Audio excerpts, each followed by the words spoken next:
저에게 큰 힘이 됩니다. 안녕하세요. 부동산 뉴스를 읽어주는 박 팀장입니다. 2020년 끝나는 날이 2달도 남지 않았습니다. 아직까지 이제 매도를 고민하고 계신 분들이 상당히 있을 겁니다. 아니면 내년 6월달까지 할까? 아니면은 그냥 계속 가지고 있을까? 만약 지금 팔려는 사람이 있다고 하면은 이런 부분은 오늘 제가 말씀드린 게 잔금 날짜를 이번 해를 하던가 아니면 내년 6월 전까지 팔려면 6월 전까지 잔금 날짜를 잡아야 됩니다. 그렇지 않으면 양도세는 잔금일로 기준을 보잖아요. 계약일로 보는 게 아닙니다.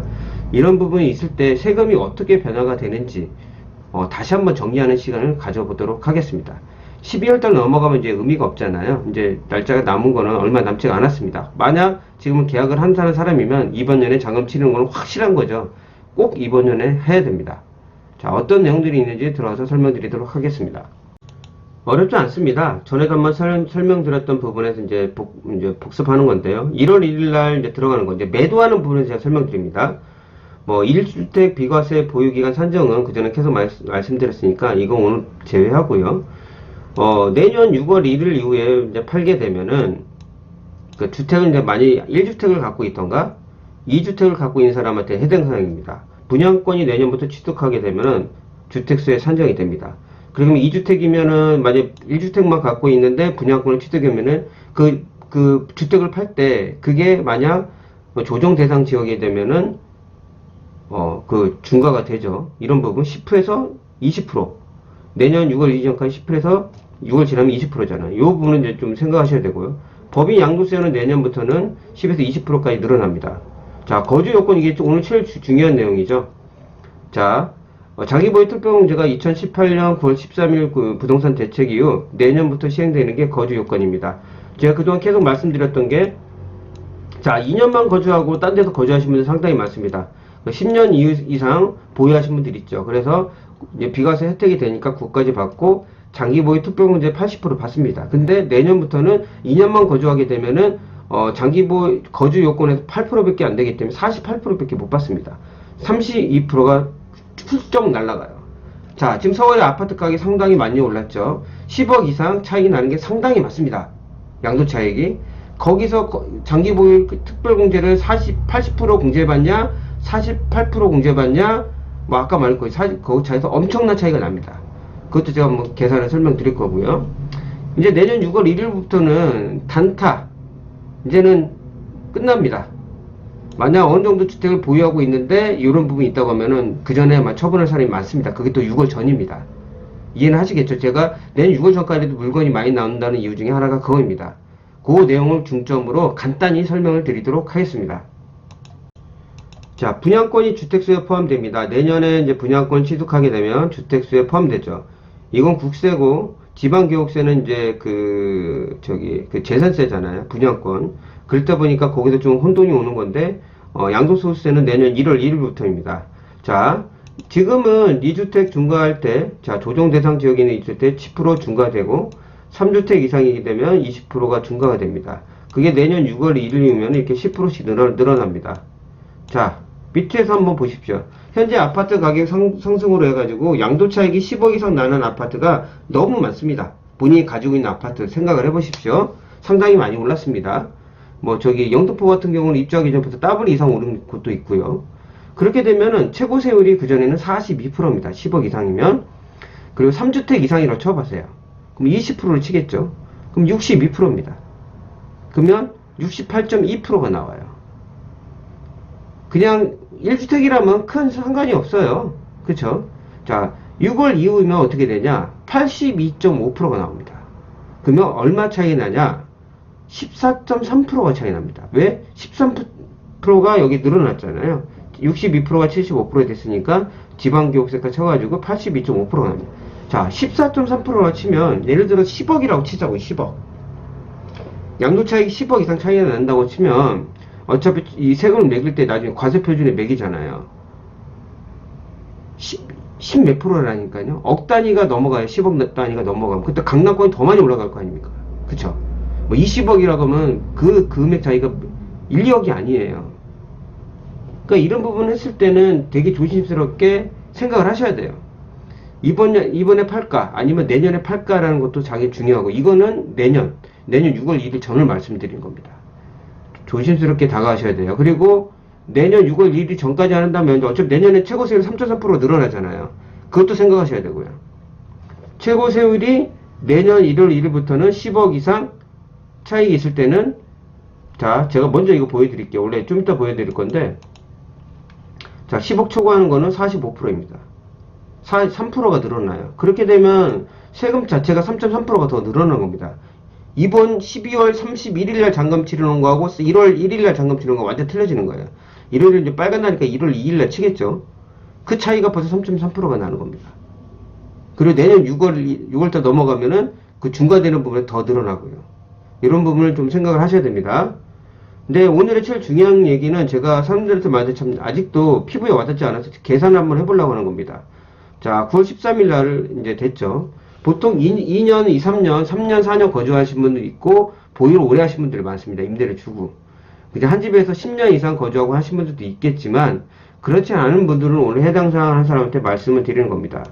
자, 개선되는 부분은 장기보유 특별공제를 거주 기간 요건을 추가해서 40%입니다. 자, 2년만 거주했다고 치면 48%밖에 공제를 못 받아요. 왜? 여기 기간에서 32% 마이너스가 납니다. 그럼 계산이 어떻게 될까?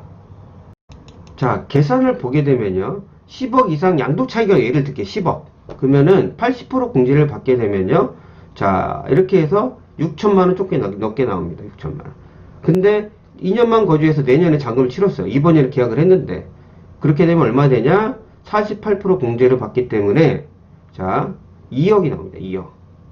6천만원 내실래요? 2억 내실래요? 10억으로 얘기하는 거예요. 1억 4천이 납니다. 그게 20억이라고 나면 더 많은 차이가 나겠죠. 장기보유 특별공제 거주 요건 추가가 됐기 때문에 이 부분을 간과하시면 안 됩니다. 10억이라는 금액을 들어서 제가 예를 들어서 설명을 드린 겁니다. 뭐 탁탁탁탁 뭐 옆에 이거는 뭐 과세 표준이 아니라 대략적으로 이제 계산을 한 겁니다. 자, 1억 4천이 차이 나가요. 10억만. 요즘 10억 이상 차이 나는 게 되게 많잖아요. 자, 2년 이상 거주했던 그걸로 따지면 2년만 거주했다고 치면은 10억이라는 차익에 1억 4천이 차이 난다는 거 확실히 인지를 하셔야 됩니다. 근데 강남권 같은 경우는 더 많아지겠죠. 15억, 20억도 넘어갈 수 있습니다. 그럼 금액이 더 올라가죠. 매덕으로 가는 거예요. 그러니까 이런 부분을 생각하시고 만약 그렇게 됐다면 이번에는 무조건 처분한다는 거 잘 생각을 하시길 바랍니다. 만약 그렇지 않고 다 후에 판다고 하면은 거주를 좀 더 하셔야 됩니다. 안 그러면 세금 너무 많이 나오죠. 자, 아까 설명드렸던 부분은 이겁니다. 자, 10억 초과 부분에서 이렇게 아파트 가격 많이 상승했기 때문에 10억 초과 내는 사람 상당히 많을 거예요.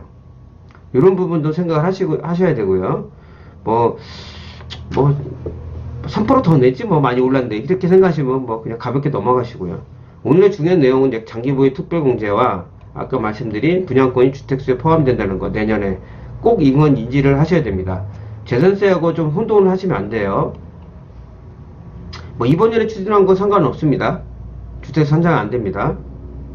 자, 분양권 이제 단타 치시는 분들도 내년 6월달 전에 많이 물량들이 나와요. 아직까지 시간이 있어요. 자, 보시면 분양권 단타 하신 분 이렇게 지금 현행입니다. 자, 주택의 부동산은 1년 미만 50%, 2년 미만 40%, 2년 지나면 기본세율을 줍니다. 자, 주택 입주권. 주택이나 입주권을 샀는데, 자, 1년 미만이면 40%고요. 2년 미만은 기본세율입니다. 근데, 분양권 같은 경우는 저기 조정 대상에서 50%고요. 자, 비조정은 뭐 이거 뭐 1년 미만 50, 2년 미만 40, 2년 이상이 기본세율인데, 이게 내년 6월달에 지나가면 어떻게 되냐. 주택 입주권이 어떻게 되냐면은 1년 미만이면 30%가 늘어나고요. 여기 보시면 밑에가. 그리고 기본세율이었던 게 내년 6월달 지나면 60%입니다. 2년이 지나야지 기본세율이고요. 분양권 같은 경우는요. 조정 대상은만 50%였지만 1년 미만 70%, 2년 미만 그냥 2선 이상이다. 아무 상관없이 60%예요. 그러니까 분양권을 가지고 있는 사람들도 만약에 이게 지금 소유권 이전 등기 시까지 전매가 만약 그런 기간이 이제 입주 때 다가와서 파실 분이라면 그게 아마 내년 6월 1일 전에 물건들이 나올 수가 있다. 만약 자기가 본인이 이런 거를 구입하고 싶다고 하면은 프리미엄을 그렇게 많이 주지 않더라도 충분한 기회가 있다는 거. 여기서 또 그런 거를 그러니까 뽑을 수가 있는 겁니다. 아, 지금 세금이 많이 붙기 때문에 그 전에 팔 수도 있겠구나. 그렇지 않은 조건이라고 하면요. 그러니까 이런 부분은 좀 생각을 하시고, 단타 치신 분들 내년 6월 전에 파셔야 됩니다. 파셔야 되기 때문에 그런 물건들도 나올 수 있다는 거. 그리고 이렇게 세금 부비 장기 보유 특별공제에서 요 2년 몇 년만 거주하신 분들도 이번 년에 물건들이 아직 있다. 그 언론들에서 뭐 전세 가격 폭등, 지방 아파트 가격 폭등으로 인해 이렇게 좀 뉴스로 현혹되지 마시고, 그렇다고 물건 나왔다고 바로 덥석 잡을 필요가 없습니다. 금액들은 어느 정도 조정을 받을 거거든요. 그런 부분을 생각하시고, 이제 그런 분을 준비하시고, 만약 주택을 갖고 있는 사람이라면 이런 걸 생각하시고, 뭐 처분할지 안 할지는 계획을 잡으셔야 될 것 같습니다. 이거는 저는 매도하시는 분과 매수하시는 분을 다 중간적으로 생각해서 말씀을 드린 겁니다. 오늘 들려드렸던 내용은 한번 이제 정리하는 겸 생각하시고 이제 들어주시고요. 이런 부동산 세금 부분은 많이 할수록 도움이 됩니다. 정리하는 셈치고 한번 제가 오늘 시간 잡아봤습니다. 도움이 되셨다고 하면 구독과 좋아요 눌러주시면 정말 감사하겠습니다. 다음에 더 나은 부동산 뉴스로 찾아뵙도록 하겠습니다. 끝까지 들어서 정말 감사합니다.